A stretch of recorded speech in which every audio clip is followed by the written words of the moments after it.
Hello，大家好，我係 Ivan。咁接翻上兩集啦，我哋又同大家更新咗37、38棟一個裝修施工進度啦。今日咧繼續為大家更新我哋39棟嘅施工進度，目前到底係去到邊一 part 啦？咁我哋都跟住鏡頭入嚟睇翻。咁其實咧，佢一樓呢一邊咧就係入戶 lobby 一個位置啦。咁同之前大家睇樓嗰陣時咧係冇太大嘅一個區別啦。咁我哋都影埋俾大家去睇翻啦。咁有呢一個人面識別嘅呢一個設備啦，可以開門嘅，就比較方便。入翻嚟咧，同樣佢呢一個39棟同38棟入嚟呢一個位置咧，都有我哋業主可以喺度坐下 hea 啊等 lift 嘅一個位置啊，會顯得闊落好多，相對嚟講比37棟會大氣少少。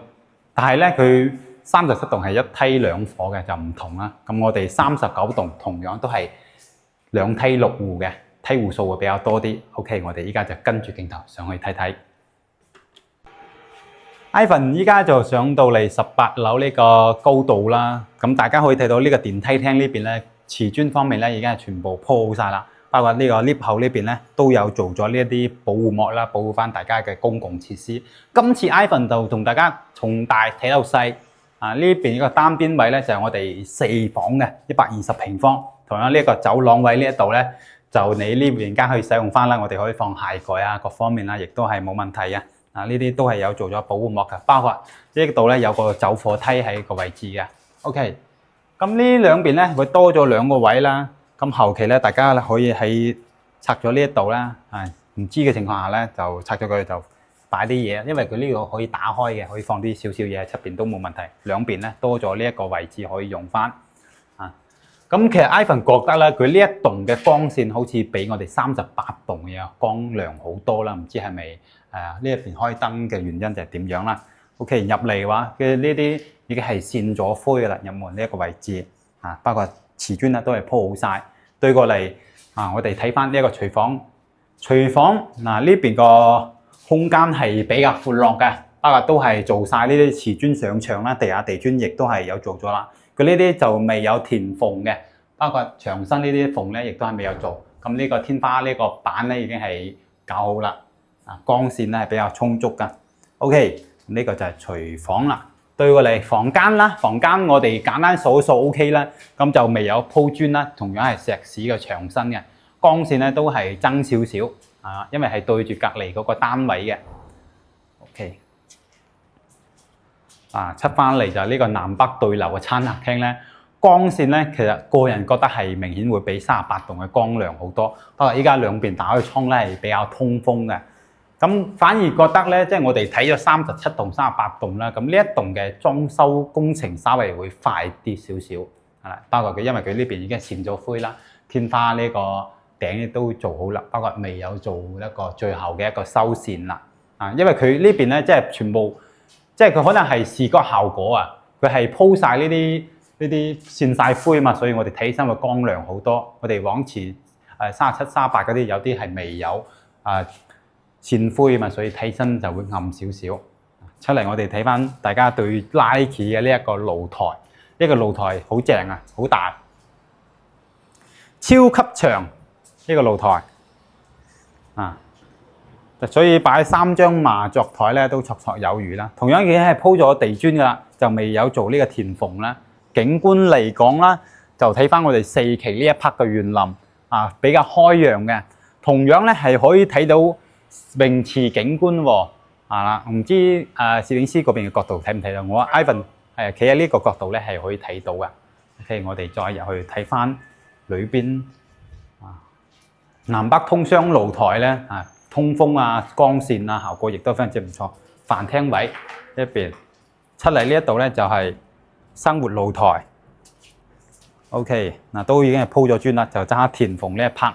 同樣亦都係可以睇到我哋呢一個河景非常之開揚呢一邊可以睇到坦洲中心嗰邊一個方位啦，黃雀嗰邊咁天氣唔係幾好今日。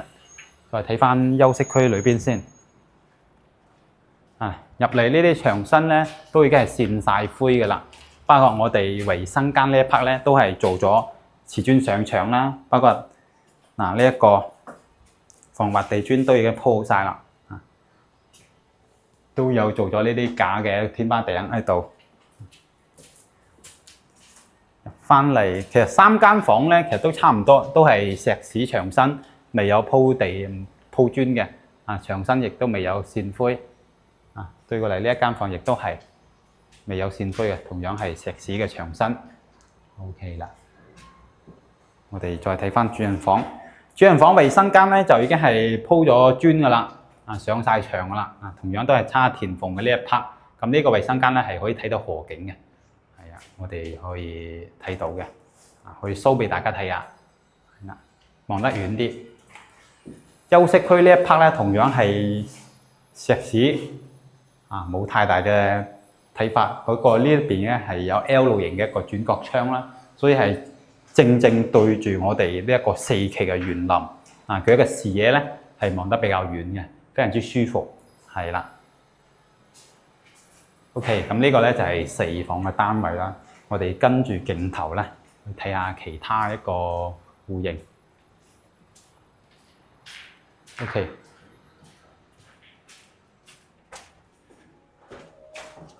咁由於咧今日咧依家嘅鐘數咧就已經係12點左右啦，所以咧現場係未有施工人員嘅，佢哋就去咗食飯啦。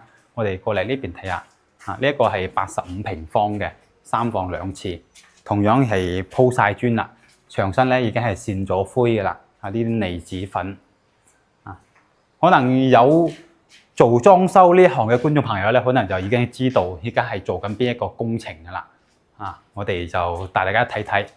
呢一邊咧就廚房都已經係鋪晒磚，就睇下填縫呢一 part， 包括呢一個露台咧，亦都係有鋪咗磚嘅啦。我哋都可以睇睇，係啦。咁由於佢係睇內側嘅，所以光線會爭啲。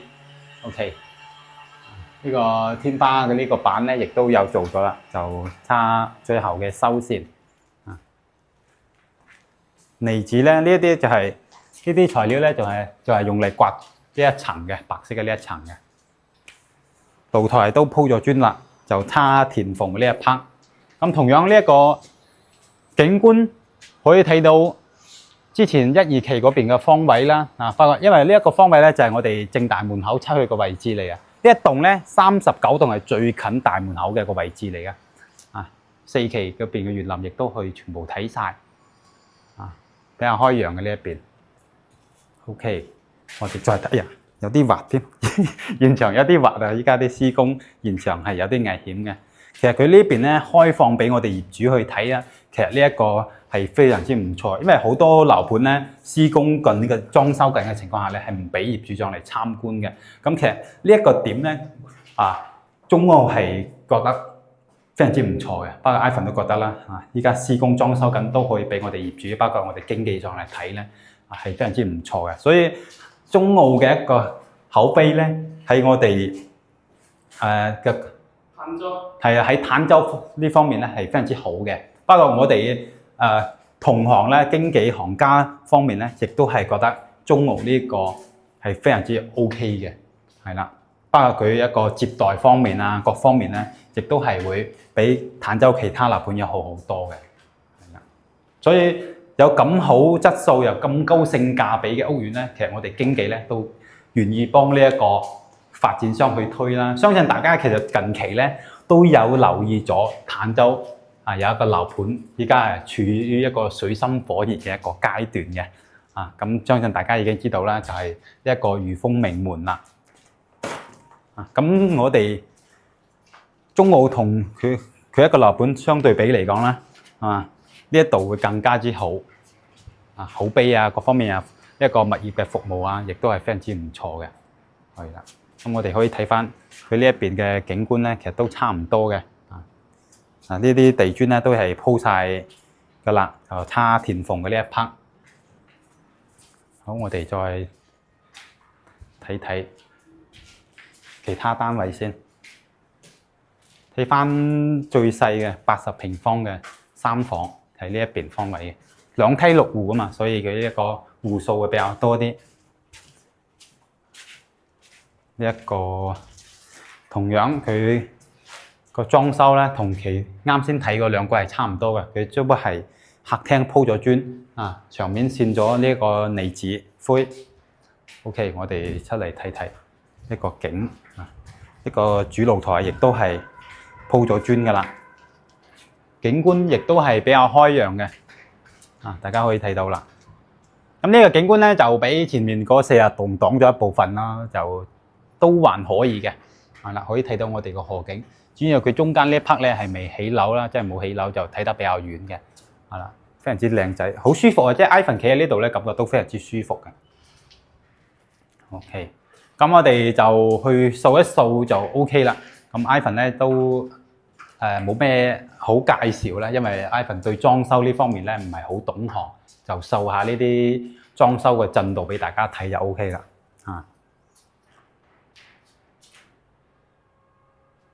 咁中澳新城咧，其實作為喺坦南片區嚟講係比較近呢一個珠海啦，並且一個性價比亦都係非常之高嘅，有清水啊同埋精裝俾到大家選擇，包括佢個實用性咧，亦都係非常之高嘅，口碑又非常之唔錯，所以我哋行家咧會更加樂意幫呢一種發展商去推介屋苑嘅。OK， 咁呢一個房間，好啦。對，呢間就係主人房。主人房呢一個朝北呢邊嘅方位，打開窗之後咧，明顯係感覺有風入嚟嘅，非常之舒服。就睇到園林啦，睇到5期嘅園林，同埋睇到我哋呢邊一個河景視野亦都係非常之唔錯嘅。OK， 咁我哋起咗籃球場。係啊，籃球場咧已經起咗啦，就可以依家已經係可以投入使用當中啦。包括我哋業主咧，亦都係可以去用嘅。咁其實呢一個屋苑咧，其實真心係覺得非常之唔錯嘅。單單可以考察呢個裝修嘅進度咧，其實呢一點我覺得非常之唔錯嘅，因為好多樓盤都唔俾大家上嚟實地睇嘅，係嘛？咁我哋39棟嘅呢一則視頻咧，就同大家介紹到呢度啦。咁如果大家咧有咩疑問咧，亦都可以後台啦 WhatsApp Ivan 嘅，或者大家想入手呢個屋苑咧，亦都可以向 Ivan 攞資料啦。咁我哋今集咧就同大家分享到呢度啦，我哋下期再見，拜拜。